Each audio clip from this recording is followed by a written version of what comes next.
Hello everyone, our recipe for today is tortang isda. Yung bulina, yung tawag nito sa amin yan. First, nilalagyan namin muna ng yung pangsahog niya, panglasa niya. Yung achal, spice Mumbai, at saka may bawang. Ayan guys, so atin na yung i-mix yan guys.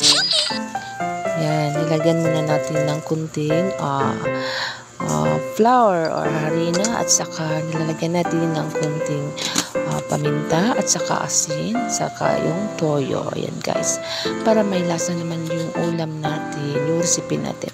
At before that, proceed tayo sa itlog guys. So bago natin ito ihalo, kailan mo natin itong i-ano natin sa isang lalagyan para malaman natin kung ito ay okay. Yan guys, so mix na tayo. Ayan guys, mix tayo, no, para may lasa at lumasa yung ating mga recipe na tortang bulinaw. Yung tawag sa amin dito is bulinaw. Ayan guys, so parang nag-cravings tayo ng tortang bulinaw ngayon. So mas mura kasi. Ayan, so mag-prepare na tayo ng ano.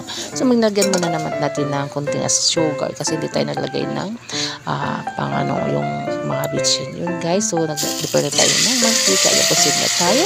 Ayan, so naglagay sa, so mainit na yung mantika. So naglagay na tayo. I-preprito na natin guys. So ayan, so nilagyan natin. So kailangan dito is yung mainit na mantika. Ayan, so yan ang preparation natin. Ayan yung painam. Thank you for watching. Bye!